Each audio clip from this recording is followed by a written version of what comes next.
Yes, guys, how you doing? Welcome back. Jesus, it's windy here today. I've got the pop filter on, so hopefully you can't hear it, but the camera is getting blown all over the place. I hope you're all happy and healthy doing the things that you love with those that you love doing them with. I am Sean Butler. There's Bugsy Malone. She almost didn't make it today. I feel terrible.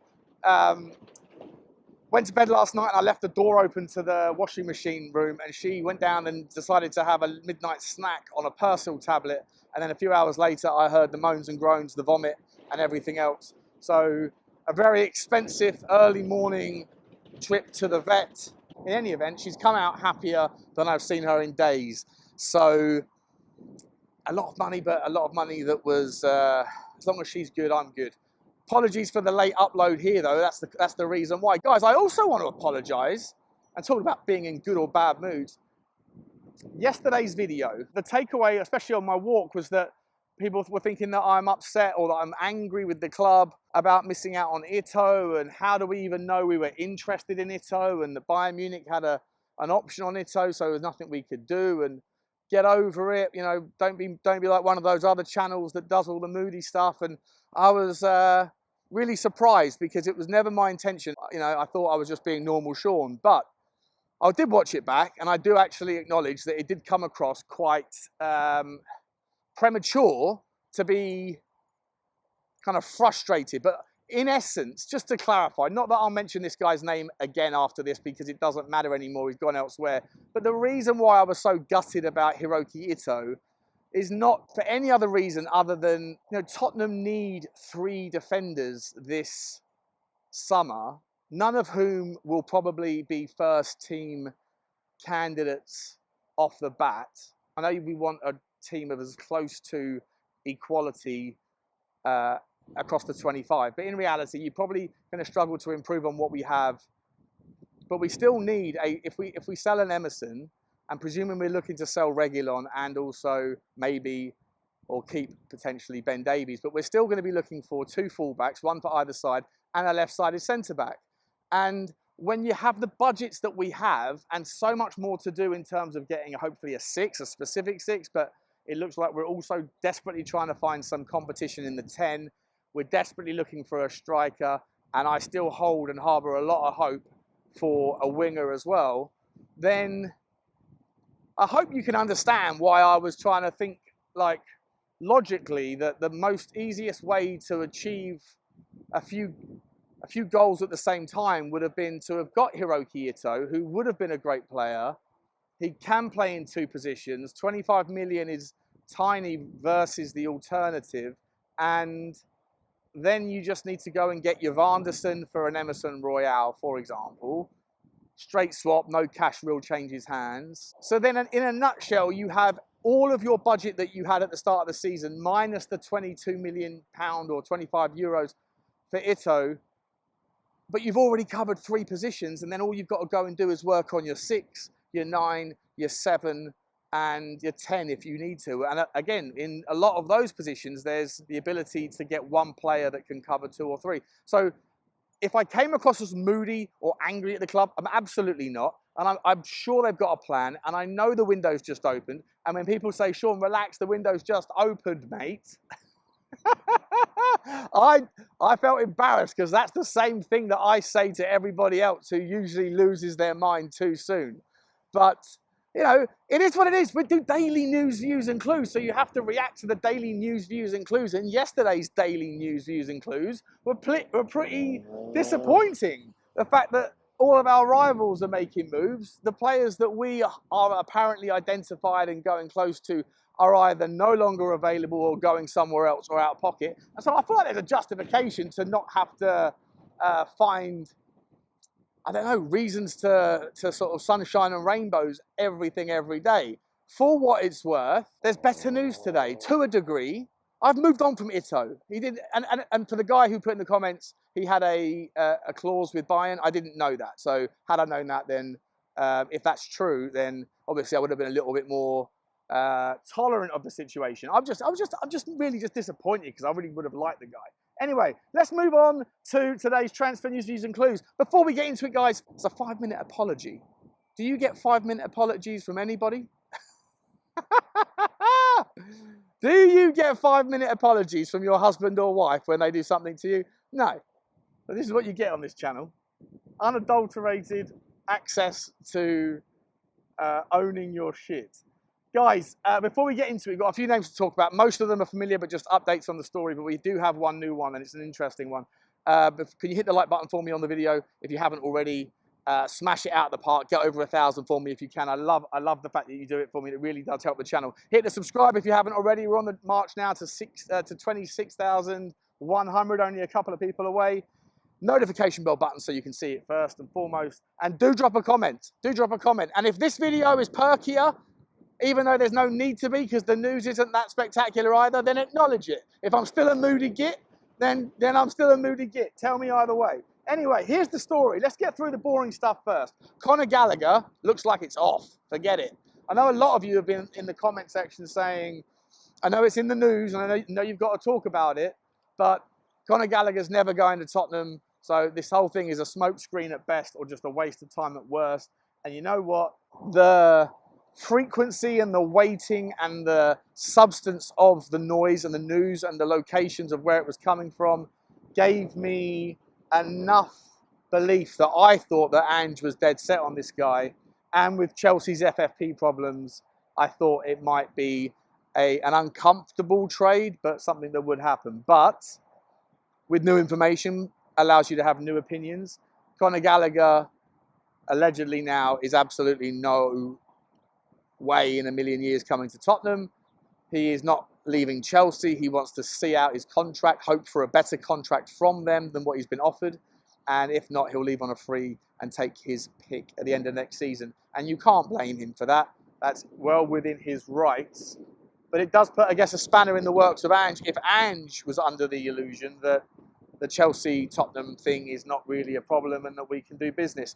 And also, I don't think anyone had predicted that Chelsea would be able to wiggle out of FFP. By the way, did you see yesterday they've got their next loophole lined up already? They sent a shout out to John from the Cheese Room podcast. He sent me a notification from Companies House in, you know, where all sort of listed companies have to update meaningful changes to their structure, and they have decided to issue shares essentially in the women's team of Chelsea, which is a precursor, I guarantee you, to that Chelsea team being aligned separately, to be removed from being underneath the men's team in the pyramid of organizational structure hierarchy, pivoted to a stand side by side with them, and then from there, via there, they'll be able to get endorsements, commercial deals, and all those sorts of things. Even though the women's game, as much as it's growing and as much as Chelsea are a good team within it,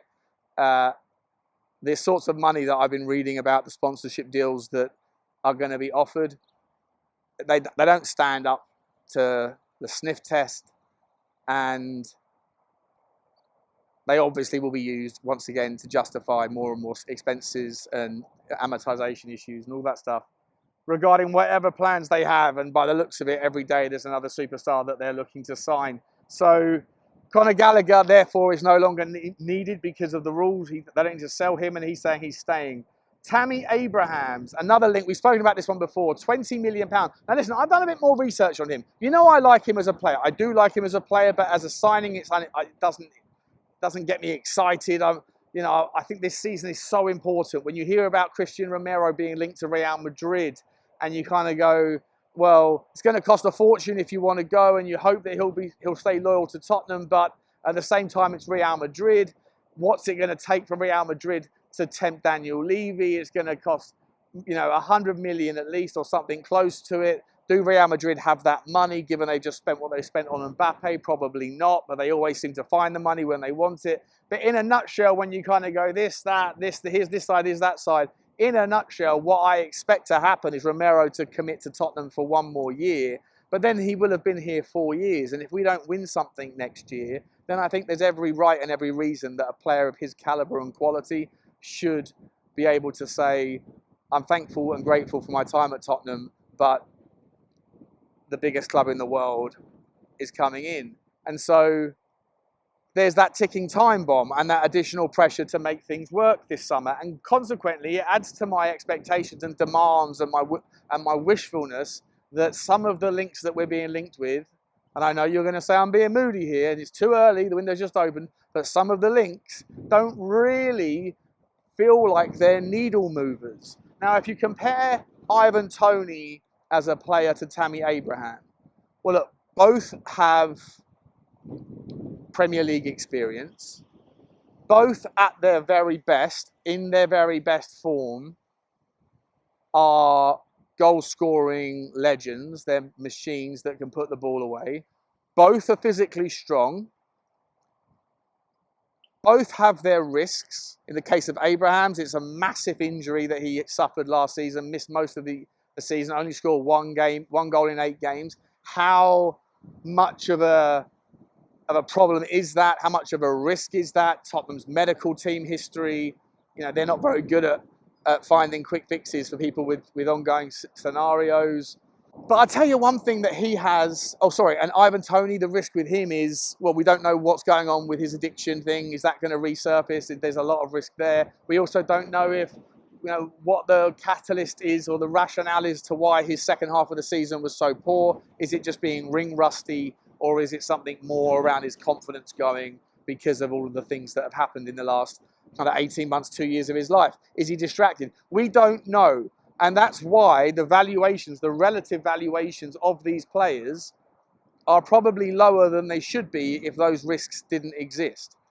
But in the case of Ivan Toney, I've said it all week, I think that there's value at £40 million, as long as Ange has the call and is convinced by the guy's personality that his problems are behind him. I think you've got a player. But there is one area of his game that he doesn't have as in anywhere near shape or form as strong as what Tammy does, and that is the ability to press off the ball. Ivan Toney is not, I wouldn't put him in the kind of Cristiano Ronaldo, give me the ball or I'm walking around kind of category, not in the slightest. He still works for the team, but he certainly isn't going to press to the same degree as Tammy. Tammy Abrahams is a workhorse, like a Richalison, right? In that they'll do everything that's asked of them. They'll chase down dead sort of alleyways, and all that stuff has yielded results. And last season, and also is very important for the system. And I don't hate Tammy Abrahams as a player. £20 million is the number. £25 million, is the number. But according to the reports, the selling club are very open-minded to accepting offers, and there's lots of links from the Premier League, from Tottenham, from Chelsea, from Tottenham, from West Ham, from Aston Villa. Same old teams that we're competing with for the same players.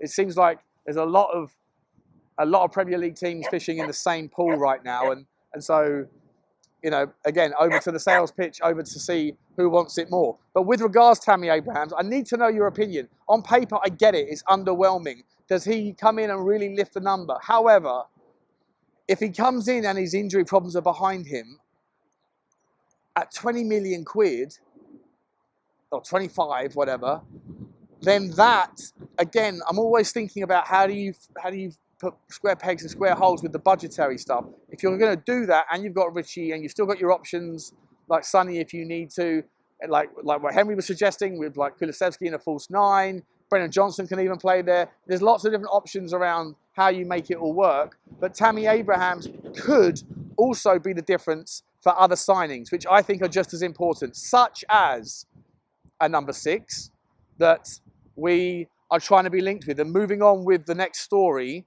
is Piere Emile Hojbjerg suddenly has another suitor. I said this to you yesterday. Atletico Madrid are very much interested in him, as too is Jose Mourinho. Now, according to Brian King, ex-Tottenham scout, I said, ain't no way Piere Emile Hojbjerg going to Fenerbahce.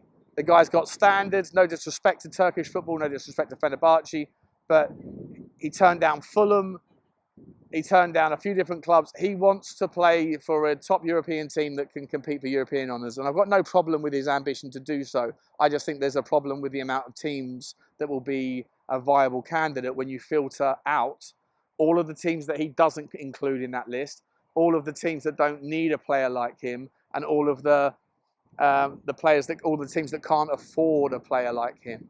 And so I was thinking, if it's not Atletico Madrid, then where else is it now that Juve have gone in a different direction? And you know what? I then read this morning that actually Atletico Madrid are not only looking at him, they are also looking at Mats Wiefer from Feyenoord, and that they might see the value proposition for the same value, 25 million quid, of getting a guy who, okay, he hasn't quite proven it at the top level yet, but Mats Wiefer's statistics and the scout reports are saying that this guy is going to be one of the, or could be if he continues to be one of the very best. And so, you know, if you are Piere Emile Hojbjerg and you're suddenly thinking, well, I'm not up against not just trying to find the one club that I want to work for that wants me, but they're also looking elsewhere. And Atletico Madrid also mentioned in that list another name of another £25 million DM who I can't forget. I can't remember for the life of me who that is right now. I'll put it on the thing afterwards. And he's equally quite interesting and desirable a player. So maybe Atletico Madrid are not going to be the team that go after Hojbjerg. And you know who pops up? I mentioned Fenerbahce, I mentioned Juve. Well, apparently, according to these reports I'm seeing today, he is actually now interested in going to Fenerbahce and reconnecting with Jose Mourinho. So maybe there's a chance to get an outgoing player there. Maybe I think it's going to be a struggle. I do genuinely think that some of these players on the way out are going to be a struggle. But if we can get that one done, if you can get Emerson done, Bryan Gil, still very little interest as an individual. However, if Tottenham decide to go after this En-Nesyri guy, then Seville loved Hill. Maybe you can make a deal. Bryan Gil plus 10 million, and we'll take En-Nesyri if that's what you want. But if you're going to do that, then you need a group of wingers who are brilliant at putting the ball on a sixpence. And having lost Perisic, who was the best at it, Solomon, I'm not entirely sure because we haven't seen enough of him. Brennan Johnson's only good crossing is on the floor. In the air, it's not good enough. Kulusevski, most of his crosses are blocked because they're predictably pulled on the inside. Then you would hope that if we're going to spend 10 or 15 million quid on a striker like Nesyri, or 20 million quid on a striker like Tammy Abrahams, who's also homegrown, then you would hope, guys, that with all that, then that leaves you with a hell of a lot of money left in your budget to go and get the players that you really want. And if that's Eberechi Eze, then go and get him. If that also includes Kubo, who's a good crosser of the ball, a one-on-one specialist, can play left, can play right, drifts into the middle, technical player, can support James Maddison in rotation, can help out wherever we need on the left and the right. And then with Sonny, Solomon, Kulusevski, Kubo, Johnson, and whoever else I'm just forgetting there, you have a few options. You have some decent options. You've got Richalison through the middle. You'll have potentially that Kulusevski in the false nine. You'll have all the Tammy Abrahams. All of those guys would need aerial threat, aerial support. It's kind of making sense. You've still then got enough money to go and get yourself your Eberechi Eze, which will be the star statement signing of the summer. And then he can play off the left. He can play through the middle. He could probably adapt to play the second eight. And finally, you've still got enough money to go and get what you need at the back. And as Ito is no longer a thing, Tottenham are going to have to go and find either a player that can do double fullback traits. And how about, I don't know, Joachim Melee, the Danish guy, who I was talking about a year ago, who had a fantastic, was it a World Cup? I think it was the World Cup he played brilliantly at. And he then moved. I wanted him a year or two ago. He then moved, and but he's unhappy. He's available. He's 26. He's an inverted fullback that can play on both sides. Very, very talented. Carl Walker-Peters is still being mentioned. Everyone, keeps reminding me that he was in the Championship Team of the Year, and therefore we shouldn't understate how good he is. I don't know. Harry Winks was in the Team of the Year, wasn't he? Wasn't Ollie Skip? I don't know. I'm not sure how much we can gauge from it. By the way, on that Ollie Skip note, I've got some news about Joe Rodon. Leeds apparently today in one article are saying that they're going to have to let Joe Rodon slip through their fingers because they just can't get the money together to make it work. Meanwhile, Ipswich are sniffing around and want to take him on, which is fine. I don't really care where he goes as long as we get 10, 12 million quid in. But in another article, and that one has been repeated about 10 times, actually, Leeds are not only looking to complete the signing of Joe Rodon very soon, they're looking to do a double deal for Ollie Skip. And for what it's worth, as I was saying yesterday with Henry and everybody else before, I am more than happy for Ollie Skip to leave. I am more than happy. If Tottenham were going to go and get a Conor Gallagher and an Eze, then I was making the argument that there is absolutely no need for those two plus Bentancur, plus Bissouma, plus Ollie Skip, plus Bergval, plus Pape Sarr. There's too many eights. Like walking down Billericay High Street on a Friday night and not enough sixes. Now that Conor Gallagher looks like that's done, it obviously frees up any potential budget overlap and constraint for Eze. Let's hope Eze is done. We're fighting with Manchester United for Eze, but according to reports today, Manchester United only have £50 million budget to spend this summer, and that is in no small part why so many of the managers that they have interviewed along their managerial review process have turned them down. It's because they were shocked by the idea that these managers, that this particular new ownership at Manchester United are not going to be handing over massive salaries to managers or to players, and they're not just going to be handing over the keys to the bank account to buy all the players that you want, spend whatever you want because it hasn't worked. They're coming at it from a different angle, and that allegedly has turned off a lot of the managers that they've spoken to, and it's probably in no small part why it looks like Ten Hag will stay. In any event, can Tottenham really lose out to Manchester United if those circumstances are true?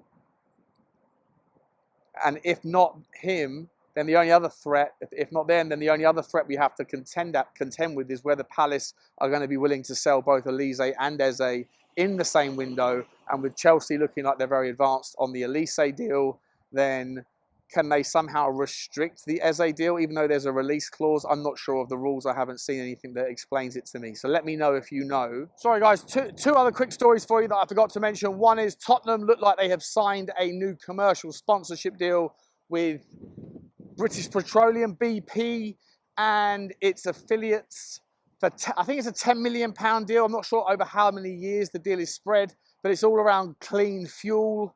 And so that's something that's largely relevant to all of us, but you know, I guess positive news. £10 million more will be in the coffers after a certain period of time for mentioning BP's name on a few billboards or whatever else there is. Albert Goodmanson, I'm not sure if I mentioned it during the chat just now, but the links are all back on with him to Tottenham, being the option to play up front in the versatility role of left, right, and striker. But I guess, as I say, I don't know the detail, so I'm not going to comment. But I'm pretty sure the guy has been arrested on some pretty important charges. So no idea what's going on there. But what I can also throw into the mix to make it even more confusing is that 777 Partners, as you know, own Genoa, and they are financially in difficulty. So they might need to cash in on him, as I mentioned about a month ago when we first spoke about this, and he's on the list. I do like the player, although I do have question marks around whether or not his over tendency to get the ball and always dribble first will be frustrating in the Premier League, especially in the way that teams set up against us. But as a player, he's certainly very, very impressive. And the last story, guys, that I forgot to bring to your attention is the Chris Furyk update, that there are 4 teams that are after Chris Furyk and his release fee. 3 of them are in Germany, and Tottenham are the 4th. When I watch Chris Furyk in detail, I like him. He's a good player. He's tricky. He's interesting. He's 26 years old, but he also, for me, overcomplicates things a little bit too much. Too many tricks at the start, and also doesn't look up and pick the final ball with a high enough frequency. So if we miss out on this one, I'm not that bothered. Let me know your thoughts. But for what it's worth, if 3 of the other 4 teams are all looking to trigger his release fee are German-based, then as I just mentioned, generally speaking, when a German team has a player with a release fee that's triggered, they end up staying in Germany most of the time. So I think we can probably assume that's not going to happen. Guys, like I say, guys, I'm still underwhelmed by the names. But I feel like the more I think about it, there is a logical process. I'm still on board with Ivan Toney, but I understand the risk. I'm still on board. Tammy Abraham, I get it. He's underwhelming, but at 20 million quid, if his injuries are behind him, he's homegrown, it ticks a box. Can he come in and offer value? I think he can. Are you going to find much better, much cheaper? Probably not. But I get why those of you that would be against the idea, it's just underwhelming. I understand that. But if you're looking at the top end of the market, for the players like the Vlahovic's or the Sesko, I mean, Sesko's already turned down Arsenal. Openda's not leaving. So, you know, I don't know where else you go. Osimhen is not going to come to Tottenham, and he not even had as good a second year as he did the first year over there. There's not that many strikers out there that cover the boxes, right? That one would come to Tottenham, B, that we could afford their buyout price, C, we could afford their wages, and that D, if all those three things were happening, that we weren't among about 8 other teams, 7 of which would probably have more of a pool than us to buy them. And so if we're fishing in a different pond, which it looks like we are, of the names available, Jimenez, Toney, Tammy Abrahams, Serhu Guirassy, there's just not that much. Like I say, like I've always said to you, high demand, short supply. You've got to work with what you've got, do what you have to, do what you can. And I'm feeling more upbeat today because I feel like if any of the noise that's coming out today is true, I'm not necessarily against it. But at the prices that are out there, I feel like that justifies and allows us to make the money work more. And Eze can come in potentially. And also we can still go and get a number 6. And that could be Mats Wiefer. If we sell Hojbjerg, that could be a João Gomez. I don't mind seeing that one happening. I'd love to see Ederson come in. I'd love to see Emmanuel Ugarte. We might even have enough money to get something like that done. You know what I mean? Like, there's money to spend if we can get things done. And you have to shake hands with the reality of the market in certain positions and take advantage of the market in others. And for me, I feel happier today. I'm sorry about yesterday. Bugsy's feeling better. It's a good Friday. Enjoy your weekend. The Euros are here. Let's get ready for it. Like, subscribe, and comment, guys. And let me know your thoughts. As always, bye-bye.